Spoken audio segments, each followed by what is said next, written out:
আমার সৎ বাবা নিজের রক্ত বিক্রি করেছিলেন যেন আমি পড়াশোনা চালিয়ে যেতে পারি। কয়েক বছর পর যখন আমার মাসিক বেতন 3 লাখ টাকারও বেশি, তখন তিনি একদিন আমার কাছে সাহায্য চাইতে এলেন। আর আমি তার মুখের দিকে তাকিয়ে বলেছিলাম, আমি আপনাকে একটা টাকাও দেব না। শুনে তিনি মাথা নিচু করে চলে গিয়েছিলেন, কিন্তু তিনি জানতেন না সেই নায়ের আড়ালে লুকিয়েছিল এমন এক সত্য যা তার পুরো জীবনটাই বদলে দিতে পারত। আমার নাম সৌরভ। শৈশব থেকে আমি একটা জিনিস খুব ভালো করে বুঝে গিয়েছিলাম, এই পৃথিবীতে রক্তের সম্পর্ক থাকলেই সবাই আপন হয় না। আমার বয়স যখন মাত্র 10 বছর, তখন আমার মা মারা যান। সেদিনের কথা এখনো স্পষ্ট মনে আছে। আমাদের ছোট্ট ভাড়া বাসার উঠোনে অনেক মানুষ ছিল, সবাই মাকে ঘিরে কান্নাকাটি করছিল, আর আমি এক কোণে বসে শুধু ভাবছিলাম এখন আমার কি হবে। কারণ আমার জন্মদাতা বাবা অনেক আগে আমাদের ছেড়ে চলে গিয়েছিলেন। এতটাই ছোট ছিলাম যে তার মুখটাও ঠিক মতো মনে নেই। আমার মা মারা যাওয়ার পর আত্মীয় স্বজনরা এসেছিল ঠিকই, কিন্তু কেউ আমাকে নিজের কাছে রাখতে রাজি হলো না। সবাই একই কথা বলেছিল, আহারে ছেলেটার জন্য খুব খারাপ লাগছে, কিন্তু আমরা তো আর ওর দায়িত্ব নিতে পারবো না। আমি চুপচাপ দাঁড়িয়ে তাদের কথা শুনেছিলাম। মনে হচ্ছিল আমি যেন কোনো মানুষ নই, আমি যেন একটা বোঝা যাকে কেউ নিজের ঘাড়ে নিতে চায় না। ঠিক তখনই একজন মানুষ সামনে এগিয়ে এলেন। তার নাম ছিল মফিজুল হক, তবে আমি তাকে সবসময় মফিজ কাকা বলে চিনতাম। তিনি বহু বছর ধরে আমার মাকে ভালোবাসতেন, কিন্তু কখনো সেটা নিয়ে বাড়াবাড়ি করেননি। মায়ের জীবনের সবচেয়ে কঠিন সময়গুলোতে নিঃশব্দে তিনি পাশে ছিলেন। সেদিন তিনি সবার সামনে বলেছিলেন, ছেলেটা আমার সঙ্গেই যাবে। একটা মুহূর্তের জন্য পুরো ঘর নিস্তব্ধ হয়ে গিয়েছিল। কেউ ভাবেনি তিনি এমন কথা বলবেন, কিন্তু তিনি বলেছিলেন। আর সেই একটা সিদ্ধান্তই আমার পুরো জীবন বদলে দিয়েছিল। আমরা ঢাকার উপকণ্ঠে একটা ছোট্ট ভাড়া বাসায় থাকতাম। ঘর বলতে একটা রুম ছিল। বর্ষাকালে টিনের ছাদ বেয়ে পানি পড়তো, গরমকালে ঘরের ভেতরে থাকা যেত না। তবুও সেই ঘরে আমি নিরাপত্তা খুঁজে পেয়েছিলাম। মফিজ কাকা খুব সাধারণ মানুষ ছিলেন। কখনো রিক্সা চালাতেন, কখনো বাজারে মাল টানার কাজ করতেন, কখনো আবার দিনমজুরের কাজ করতেন। সারাদিন পরিশ্রম করে ক্লান্ত শরীরে বাসায় ফিরতেন। তবুও কখনো আমাকে বুঝতে দেননি যে আমাদের অভাব আছে। স্কুলে যাওয়ার সময় আমার জামাটা যেন পরিষ্কার থাকে, ব্যাগে খাতা কলম থাকে, এসব তিনি নিশ্চিত করতেন। অনেক সময় দেখেছি তিনি পুরনো লুঙ্গি পরে আছেন, কিন্তু আমার জন্য নতুন স্কুল ড্রেস কিনে এনেছেন। তখন হয়তো বিষয়টা পুরোপুরি বুঝতাম না, কিন্তু বড় হওয়ার সঙ্গে সঙ্গে বুঝতে শুরু করলাম একজন মানুষ কতটা নিঃস্বার্থ হলে এমন করতে পারে। একবার কলেজে ভর্তি পরীক্ষার প্রস্তুতির জন্য একটা কোচিং এ ভর্তি হতে চেয়েছিলাম। ফি ছিল বড় অঙ্কের। আমি জানতাম আমাদের পক্ষে সেই টাকা জোগাড় করা অসম্ভব, তাই বিষয়টা আর তুলিনি। কিন্তু কয়েকদিন পর তিনি নিজে আমার হাতে কিছু টাকা তুলে দিলেন। টাকাগুলো ছিল কুচকানো, মনে হচ্ছিল সদ্য কোথাও থেকে এনে দিয়েছেন। তিনি বললেন, ভর্তি হয়ে যা। আমি অবাক হয়ে জিজ্ঞাসা করলাম, টাকা পেলেন কোথায়? তিনি এবার বিষয়টা হেসে উড়িয়ে দিতে চেয়েছিলেন, কিন্তু অনেক জোরাজোরি পর মাথা কুচকে বলেছিল, রক্ত দিয়েছি। আমি হতবাক হয়ে গিয়েছিলাম। মানে? তিনি বললেন, হাসপাতালে রক্তদান করেছি, কিছু টাকা পাইছি, কোনো সমস্যা নাই, তুই ভর্তি হয়ে যা। সেদিন রাতে আমি বিছানায় মুখ গুজে কেঁদেছিলাম। একজন মানুষ কেন নিজের রক্ত দিয়ে একটা ছেলের স্বপ্ন বাঁচাবে, যে ছেলেটা তার নিজেরও নয়? কিন্তু মফিজ কাকা করেছিলেন, একবার নয় বারবার করেছিলেন, আর কখনো সেটা নিয়ে গর্বও করেননি। যখন ঢাকা বিশ্ববিদ্যালয়ে আমার ভর্তি নিশ্চিত হলো, তখন তাকে প্রথমবারের মতো শিশুর মতো কাঁদতে দেখেছিলাম। তিনি আমাকে বুকে জড়িয়ে ধরে বলেছিলেন, পড়াশোনা করো বাবা, এই জীবন থেকে বের হয়ে যা। আমি তো আর সারা জীবন থাকুম না। আমি তার বুকের ভেতর মুখ লুকিয়ে বলেছিলাম, আপনার সব ঋণ আমি শোধ করে দিব। তিনি হেসে বলেছিলেন, বাবার ঋণ কেউ কোনোদিন শোধ করতে পারে নাকি? বছর কেটে গেল, আমি পড়াশোনা শেষ করলাম, একটা বড় প্রযুক্তি প্রতিষ্ঠানে চাকরিও পেলাম। জীবনটা বদলাতে শুরু করলো। ধীরে ধীরে ভালো বেতন, সুন্দর ফ্ল্যাট, গাড়ি, সবকিছুই হলো আমার মাসিক আয় 3 লাখ টাকারও বেশি হয়ে গেল। কিন্তু মফিজ কাকা, তিনি সেই আগের মানুষই রয়ে গেলেন। সেই সাধারণ পোশাক, সেই সাদামাটা জীবন। যখনই আমি তাকে টাকা দিতে চেয়েছি, তিনি ফিরিয়ে দিয়েছেন আর বলেছেন, নিজের ভবিষ্যতের জন্য জমা রাখো, বাবা সন্তানের কাছ থেকে দাম নেয় না। একদিন বিকেল অফিস থেকে ফিরে দেখি উনি আমার বাসায় এসেছেন। তাকে দেখে বুকটা কেমন যেন মোচড় দিয়ে উঠলো। আগের চেয়ে অনেক শুকিয়ে গেছেন, চুল প্রায় সাদা হয়ে গেছে, চোখের নিচে কালি পড়েছে, দুহাত কাঁপছে। তিনি ড্রয়িং রুমের সোফার এক কোণে বসেছিলেন, এমন ভাবে বসেছিলেন যেন ভয় পাচ্ছেন দামি সোফাটা যদি নষ্ট হয়ে যায়। আমি তার পাশে বসলাম। কি হয়েছে? তিনি কিছুক্ষণ চুপ করে রইলেন, তারপর নিচের দিকে তাকিয়ে বললেন, একটা কথা ছিল বাবা, বলেন। তিনি অনেক কষ্টে বললেন, ডাক্তার কইছে একটা অপারেশন লাগবে, অনেক টাকার প্রয়োজন, 30 লাখের মতো। আমি চুপ করে শুনছিলাম। তিনি আবার বললেন, আমি জানি অনেক টাকা, তুই চাইলে ধার হিসেবে ধরিস, আমি আস্তে আস্তে শোধ কইরা দিব, দরকার হলে রাস্তায় বসে কিছু বিক্রি করবো। আমি তার মুখের দিকে তাকিয়ে রইলাম, সেই মানুষটার দিকে যিনি নিজের ক্ষুধা লুকিয়ে আমার জন্য খাবার কিনেছেন, নিজের স্বপ্ন বিসর্জন দিয়ে আমার স্বপ্ন বাঁচিয়েছেন, নিজের রক্ত বিক্রি করে আমার পড়াশোনা চালিয়ে গেছেন। তারপর আমি গভীর শ্বাস নিয়ে বললাম, আমি পারবো না। তিনি মাথা তুললেন। আমি আবার বললাম, আমি আপনাকে একটা টাকাও দেবো না। মুহূর্তের মধ্যে তার মুখের রংটা বদলে গেল, চোখ দুটো ভিজে উঠলো। তবুও তিনি কিছু বললেন না, কোনো অভিযোগও করলেন না, শুধু ধীরে ধীরে মাথা নেড়ে বললেন, ঠিক আছে বাবা, আমি বুঝছি। তারপর উঠে দাঁড়ালেন, তার পুরনো টুপিটা হাতে নিলেন আর দরজার দিকে হাঁটতে লাগলেন। আমি তাকে থামালাম না। দরজা বন্ধ হওয়ার পর আমার স্ত্রী অবিশ্বাসের চোখে আমার দিকে তাকিয়ে বলল, এটা তুমি করতে পারলে? আমি কোনো উত্তর দিলাম না, চুপচাপ গাড়ির চাবিটা তুলে নিয়ে নিচে নেমে গেলাম। তারপর দূর থেকে তাকে অনুসরণ করতে লাগলাম। কিন্তু তিনি হাসপাতালে গেলেন না, কোনো ডাক্তারের কাছেও গেলেন না। ধীরে ধীরে হাঁটতে হাঁটতে একটা ছোট্ট মসজিদের সামনে গিয়ে বসলেন। চারপাশে কেউ ছিল না। হঠাৎ দেখলাম তিনি 2 হাত দিয়ে মুখ ঢেকে কাঁদছেন, একটা ভেঙে পড়া মানুষের মতো কাঁদছেন। আর ঠিক তখনই আমি গাড়ির ভেতর থেকে সেই খামটা বের করলাম, যেটা গত 3 মাস ধরে লুকিয়ে রেখেছিলাম। খামের ভেতর ছিল তার অপারেশনের পুরো খরচ পরিশোধের কাগজ, তার নামে কেনা নতুন বাড়ির দলিল, আর একটা রিপোর্ট, যে রিপোর্টের প্রথম লাইন পড়ার পর আমি আর কখনোই পুরোটা পড়ে শেষ করতে পারিনি। কারণ সেখানে লেখা ছিল, ডিএনএ পরীক্ষার ফলাফল অনুযায়ী মফিজুল হক শুধু সৌরভের মায়ের স্বামী ছিলেন না, বরং তিনি ডিএনএ পরীক্ষার রিপোর্টে লেখা ছিল মফিজুল হক সৌরভের মায়ের স্বামী নন, তিনি সৌরভের যৌবিক বাবা। বাকিটা আর পড়তে পারিনি আমি, কাগজটা যেন হাত পুড়িয়ে দিচ্ছিল। 3 মাস আগে যখন লক্ষ্য করলাম মফিজ কাকার মুখটা অস্বাভাবিক হলুদ হয়ে যাচ্ছে, যখন দেখলাম মাত্র কয়েকটা সিঁড়ি উঠতেই তিনি হাঁপিয়ে পড়ছেন, তখন তাকে গোপন একটা ভালো হাসপাতালে নিয়ে গেলাম। তিনি ভেবেছিলেন সাধারণ কিছু পরীক্ষা নিরীক্ষা, কিন্তু আমি আরো একটা কাজ করেছিলাম, ডিএনএ টেস্ট। কারণ তার কিছুদিন আগে মায়ের পুরনো একটা কাঠের বাক্সে আমি একটা চিঠি পেয়েছিলাম, একটা চিঠি যেটা কখনোই পাঠানো হয়নি।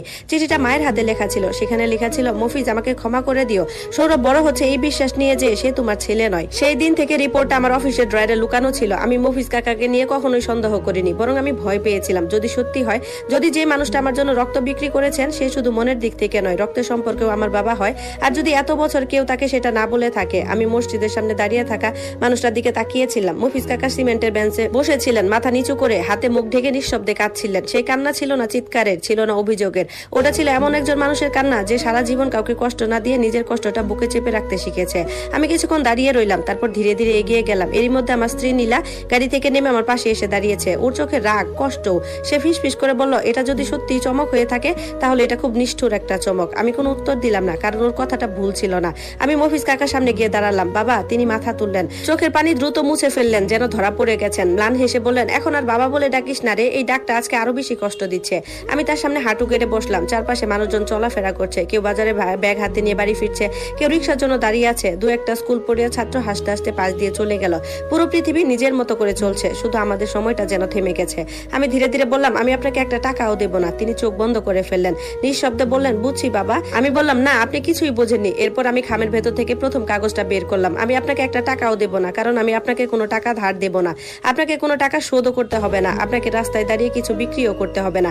তিনি হতভম্ব হয়ে আমার দিকে তাকিয়ে রইলেন। আমি অপারেশনের কাগজটা তার হাতে দিলাম। আপনার অপারেশনের পুরো খরচ আমি আগেই পরিশোধ করে দিয়েছি। তিনি কিছু বললেন না, শুধু কাগজটার দিকে তাকিয়ে রইলেন। আমি বলতে লাগলাম, আগামী সোমবার হাসপাতালে ভর্তি হতে হবে, ডাক্তারদের সঙ্গে সব কথা হয়ে গেছে, অপারেশন, ওষুধ, পরীক্ষা সবকিছুর ব্যবস্থা করা হয়েছে। তার ঠোঁট কাঁপতে শুরু করলো। বাবা, আরেকটা কথা। আমি দ্বিতীয় কাগজটা বের করলাম। আপনি আর ওই পুরনো ভাড়া বাসায় থাকবেন না। তার হাতে দলিলটা দিলাম। আপনার জন্য একটা ছোট্ট বাড়ি কিনেছি, খুব কিছু বড় না, কিন্তু শান্ত একটা জায়গা, সামনে ছোট্ট উঠান আছে, আপনার পছন্দ হবে। তিনি কয়েক কদম পিছিয়ে গেলেন আর বললেন, না রে না বাবা, এটা আমি নিতে পারবো না। আমি বললাম, পারবেন। সে বলল, না রে বাবা, এটা অনেক বেশি। আমি একটা তিক্ত হাসি দিলাম আর বললাম, বেশি? আমার বই কেনার জন্য নিজের রক্ত বিক্রি করা বেশি ছিল না? নিজের জন্য নতুন জামা কাপড় না কিনে আমাকে স্কুল ড্রেস কিনে দেওয়া বেশি ছিল না? বিশ্ববিদ্যালয়ে ভর্তি হতে যাওয়ার দিন বাস স্ট্যান্ডে রাত জেগে বসে থাকাটা বেশি ছিল না? মফিজ কাকা মুখ চেপে ধরলেন, তার চোখ থেকে পানি গড়িয়ে পড়ছে। আমি শুধু আমার দায়িত্ব পালন করেছিলাম বাবা। আমি মাথা নাড়ালাম আর বললাম, না, আপনি শুধু দায়িত্ব পালন করেনি। তারপর খামের ভেতর থেকে শেষ কাগজটা বের করলাম, সেই কাগজ যেটাকে আমি 3 মাস ধরে স্পর্শ করতেও ভয় পেতাম। আমি কাগজটা তার দিকে বাড়িয়ে দিয়ে বললাম, আপনি শুধু আমার বাবা ছিলেন না, আপনি সত্যিই আমার বাবা। তিনি স্থির হয়ে গেলেন, মনে হলো শ্বাস নেওয়াটাও ভুলে গেছেন। কাপা হাতে রিপোর্টটা নিলেন, প্রথম লাইনটা পড়লেন, তারপর মুহূর্তের মধ্যে মুখের রং বদলে গেল। না, তার গলাটা ভেঙে গেল। এটা অসম্ভব। আমি বললাম, এটা অসম্ভব না, মা সবকিছুই জানতেন। আমি মায়ের চিঠিটা বের করলাম, বহু বছরের পুরনো কাগজ, ভাজে ভাজে সময়ের দাগ, হালকা স্যাঁতসেঁতে গন্ধ। তিনি প্রথমে চিঠিটা নিতেই চাইলেন না, তার চোখে ভয়, আমার চোখেও। আমি ধীরে ধীরে বললাম, পড়ুন। তিনি মাথা নাড়ালেন, বললেন, না, পড়লে মনে হবে সে আবার আমার সামনে মারা যাচ্ছে। আমার গলাও কেঁপে উঠলো। আমি বললাম, তাহলে আজ তাকে শেষবারের মতো কথাগুলো বলতে দিন। নীলা চুপচাপ আমাদের পাশে বসে পড়লো, কোনো কথা বললো না। মফিজ কাকা ধীরে ধীরে চিঠিটা খুললেন। মায়ের হাতের লেখা যেন বহু দূর থেকে ভেসে আসা কণ্ঠস্বর। মফিজ, সৌরভ তোমারই ছেলে, আমাকে ক্ষমা করে দিও। সময় আর পরিস্থিতি আমাদের আলাদা করে দিয়েছিল এমন এক সময়ে যখন আমাদের একসঙ্গে থাকার কথা ছিল। পরিবারের চাপে আমি এমন কিছু সিদ্ধান্ত নিয়েছিলাম যার জন্য সারা জীবন অনুশোচনা করেছি। সৌরভ বড় হয়েছে সত্যিটা না জেনে, আর তুমি তাকে বাবার ভালোবাসা দিয়েছো, অথচ জানতেই পারোনি যে তার শরীরে তোমারই রক্ত বইছে। প্রতিবার যখন সে তোমাকে মফিজ কাকা বলে ডাকতো আমার বুকটা ভেঙে যেত। আমি বহুবার সত্যিটা বলতে চেয়েছিলাম, কিন্তু ভয় পেয়েছিলাম যদি সবকিছু হারিয়ে ফেলি। চিঠিটা পড়তে পড়তে মফিজ কাকার হাত কাঁপতে লাগলো। হঠাৎ তার মুখ থেকে একটা অদ্ভুত শব্দ বেরিয়ে এলো। ওটা ঠিক কান্না ছিল না, চিৎকারও ছিল না। মনে হলো 20 বছর ধরে জমে থাকা একটা ব্যথা হঠাৎই বেরিয়ে এসেছে। কিছুক্ষণ পর তিনি ফিসফিস করে বললেন, আমি জানতাম। আমি স্তব্ধ হয়ে গেলাম। বললাম, কি? তিনি চিঠির দিকে তাকিয়ে বললেন, কাগজ দেখে না, রিপোর্ট দেখে না। তাহলে? তোকে যখন ছোট্ট অবস্থায় দেখতাম তোর কান দুটো আমার মতো ছিল, তোর হাতগুলো আমার মতো ছিল, ঘুমানোর ভঙ্গিটাও আমার মতো ছিল। আমার বুকটা ধক করে উঠলো। তিনি ধীরে ধীরে বললেন, একদিন তোর মাকে জিজ্ঞাসা করতে চেয়েছিলাম, কিন্তু সে বলেছিল কিছু প্রশ্ন না করাই ভালো। তারপর আর জিজ্ঞাসা করিনি। কেন? তিনি ভেজা চোখে আমার দিকে তাকালেন আর বললেন, কারণ সে যদি না বলতো আমি ভেঙে পড়তাম, আর যদি হ্যাঁ বলতো হয়তো রাগ করতাম। তাই সিদ্ধান্ত নিয়েছিলাম উত্তর না জেনেই তোকে ভালোবাসবো। আমার আর নিজেকে সামলানো সম্ভব হলো না। আমি মাটিতেই বসে পড়লাম। এই মানুষটা হয়তো সারা জীবন অনুভব করেছিলেন আমি তার সন্তান, তবুও কখনো কোনো দাবি করেননি, একবারও না। যখন রাগের মাথায় আমি বলেছিলাম আপনি আমার বাবা নন, তখনও না। বিশ্ববিদ্যালয়ে উঠে যখন আমি তার ফোন এড়িয়ে যেতাম তখন তখনও না, মাসে একবার তাড়াহুড়ো করে কথা বলে ফোন রেখে দিতাম তখনও না, তিনি শুধু দূর থেকে আমার জন্য দোয়া করে গেছেন। আমার ভেতরটা হঠাৎ করে ভেঙে পড়লো। একটা সময় ছিল যখন আমি ভালো চাকরি পেয়ে ভালো পোশাক পরে বড় বড় মানুষের সঙ্গে চলাফেরা করে নিজেকে অনেক বড় কিছু ভাবতে শুরু করেছিলাম।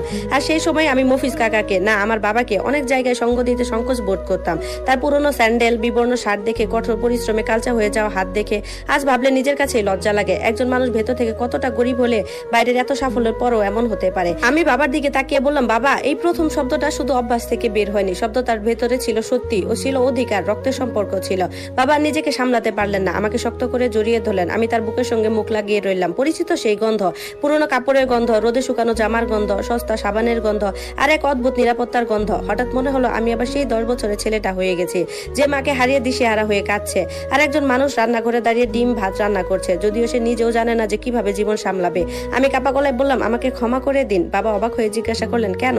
কারণ আমি অনেক দেরি করে ফেলেছি। তিনি আমার মাথায় হাত বুলিয়ে দিলেন, তারপর শান্ত গলায় বললেন, দেরি করিসনি বাবা, মানুষ অনেক সময় সেই জায়গায় পৌঁছাতে দেরি করে যেটা তার জন্য অনেক আগে থেকে অপেক্ষা করে থাকে। পাশে দাঁড়িয়ে থাকা নীলা চুপচাপ মুছছিল। হঠাৎ সে এগিয়ে এসে আমার কাঁধে হালকা একটা চাপড় মেরে বলল, আর কখনো অসুস্থ মানুষকে নিয়ে এমন নাটক করবে না। বাবা চোখের পানি মুছে হেসে ফেললেন, তোমার বউটা অনেক শক্ত মনের। আমি দীর্ঘশ্বাস ছেড়ে বললাম, একটু বেশি। বাবা মুচকে হেসে বললেন, ভালোই আছে, তুই যখন বোকামি করবি তখন তোকে সামলানোর জন্য কেউ তো আর লাগবে। আমরাও হেসে উঠলাম। অনেক দিনে জমে থাকা কষ্টের মাঝেও সেই হাসিটা ছিল একটা ছোট্ট শান্তির মতো।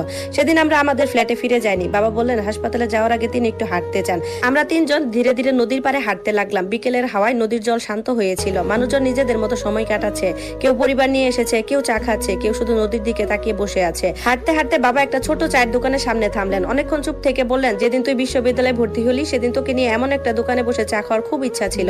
আমার বুকটা কেঁপে উঠলো। তারপর, টাকা ছিল না রে বাবা। আমি নিচের দিকে তাকালাম, গলাটা ভারী হয়ে এলো। আমি বললাম, আজ টাকা আছে বাবা। আমরা দোকানে ঢুকে বসলাম। কাছে ছোট্ট গ্লাসে চা এলো, সঙ্গে বিস্কুট। বাবা এমন ভাবে চায়ের দিকে তাকালেন যেন অনেক বড় কোন আনন্দ সামনে রাখা হয়েছে। হঠাৎ বললেন, বাড়িটা কেন কিনলি? কারণ বাড়িটা কিনা দরকার ছিল, কারণ আপনি আপনার জীবনটা আমার পেছনে খরচ করেছেন, এখন আপনার পালা। তিনি কিছুক্ষণ চুপ করে রইলেন, তারপর বললেন, যদি অপারেশনের কিছু হয়ে যায়? আমি তার হাতটা শক্ত করে ধরলাম আর গভীর শ্বাস নিয়ে বললাম, তাহলে আপনি অন্তত এটা জেনে যাবেন যে আপনার ছেলে সত্যিই জেনেছে। বাবা কষ্টে হাসি হাসলেন, অনেক আবেগী হয়ে গেছে। আমি বললাম, আপনার কাছ থেকে শিখেছি। আরে না, আমি আবেগী না। তাহলে আমি শুধু বাবা। সেদিন আমরা অনেকক্ষণ গল্প করেছিলাম, জীবনের গল্প, হারিয়ে যাওয়া সময়ের গল্প, অপূর্ণ থেকে যাওয়া স্বপ্নের গল্প। তারপর এলো সেই সোমবার, অপারেশনের দিন। বাবা সকালে নিজে হাতে শার্ট ইস্ত্রি করলেন, জুতা পরিষ্কার করলেন, যেন হাসপাতালে নয় কোনো গুরুত্বপূর্ণ অনুষ্ঠানে যাচ্ছেন। হাসপাতালে পৌঁছে নার্সের কাছে বারবার ক্ষমা চাইলেন, আপনাদের কষ্ট দিলাম মা। ডাক্তারের কাছেও বললেন, আমার জন্য এত ঝামেলা করেছেন। আমি দূর থেকে দেখছিলাম, মনে হচ্ছিল পুরো পৃথিবীটা চিৎকার করে বলি, এই মানুষটা কারোর জন্য বোঝা নয়, এই মানুষটা নিজের কাঁধে একটা পুরনো জীবন বহন করেছে। অপারেশন থিয়েটারে ঢোকার আগে তিনি আমাকে কাছে ডাকলেন। আমি এগিয়ে গেলাম, যদি কিছু হয়ে যায়? কিছু হবে না বাবা, আমার কথা শেষ করতে দে। আমি চুপ হয়ে গেলাম। তিনি ধীরে ধীরে বললেন, টাকা খুব দরকারি জিনিস, কিন্তু কখনো টাকাকে এমন বড় করিস না যেন মানুষের পরিশ্রমকে ছোট মনে হয়। ধন্যবাদ সবাইকে। গল্পটি কেমন লাগলো সবাই জানাবেন। এটি ছিল গল্পের দ্বিতীয় পর্ব, আর বাকি পর্বগুলো খুব তাড়াতাড়ি আপলোড করা হবে। ততক্ষণ সবাই ভালো থাকুন, সুস্থ থাকুন। ধন্যবাদ।